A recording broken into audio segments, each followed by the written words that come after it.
Hello, this is Ryan from Tea and Crumpet Gaming, just going over a quick run through of the monk and the skills that I'm currently using for the Inferno difficulty. The first one we can go with is the primary attack, which would be Crippling Wave, which, as you can see, the rune I've got is Rising Tide.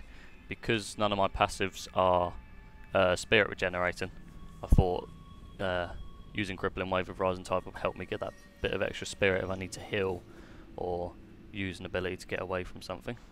Obviously you can use, the one I was using before was Tsunami, which increases the range and movement speed reduction of Crippling Waves, third attack, so that will stop the enemy hitting you quite as fucking hard as it seems to in Inferno.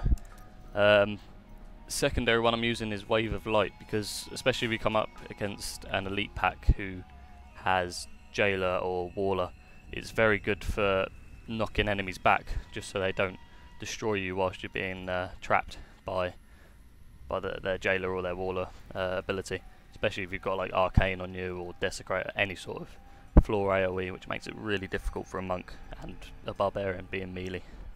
The third one, I'm debating between Mantra of Evasion and the Mantra of Healing currently. Mantra of Evasion with Divine Protection rune is extremely good, because when you're close to death it will put a shield around you which reduces all your damage taken, so obviously it's stopping you from dying.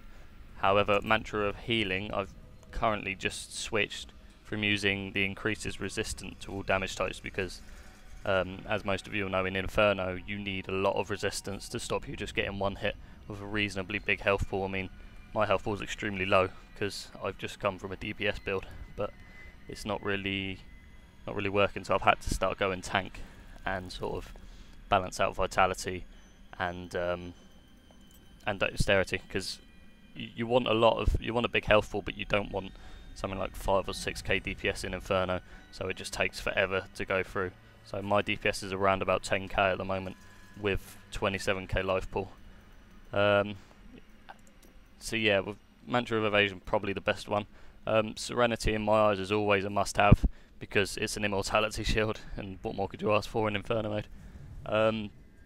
The rune I'm using is Reap What Is Sown, which when Serenity is up, it'll absorb all the damage and then put some of that damage back on the enemy, which is extremely good. Because if you haven't got chance to attack the enemy and you just want to kite, you could pop Serenity, take the damage, reflect it, and then just keep running around till Serenity comes off cooldown again. Or you can attack. I mean, with Mantra of Evasion you can just carry on attacking. Another ability I'm using is Sweeping Wind with Blade Storm. That's purely for the damage as well. Yeah, I use Blade Storm because it increases the damage. I think the other ones are good, such as Cyclone when you're going against a hell of a lot of mobs, but against elites I think it is more about the damage getting put out, because otherwise the elites are going to kill you before you kill them. Pretty much that's what you have to do in Inferno, just kill them before they destroy you and your armor gets damaged and costs a shit ton to repair now. Another ability I was using is Mystic Ally. I used the Air Ally because of the Spirit Regen.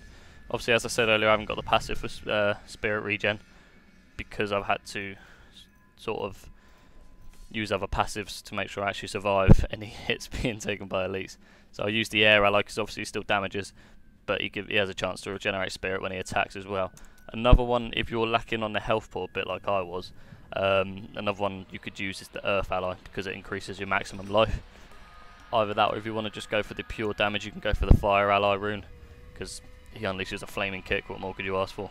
But I'm currently going with the Air Ally. What else we got? We got the resistance in passive skills. I think that is extremely important, because if you stack one, I mean with this passive you could stack one resistance, and which means you can have your resistance for that one stacked across all of your resistances, as you can see. But my currently stacked one is cold resistance, so if I say I'll take that off and put resolve on for a second. My biggest resistance is cold resistance. So obviously with the resistance passive, it all goes up to about 572. So it's extremely useful if you just want to stack one resistance and then put it all across.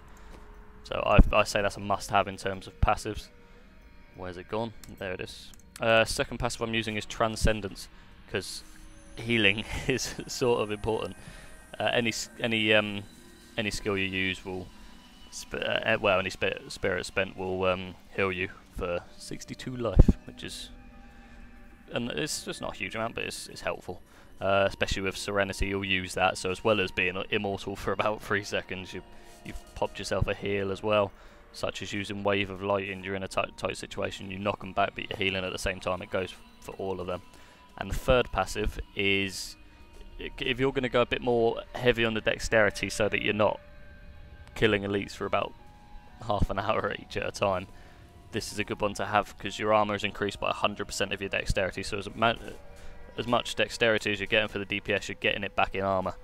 So you, as well as boosting your DPS, you're boosting your survivability as well.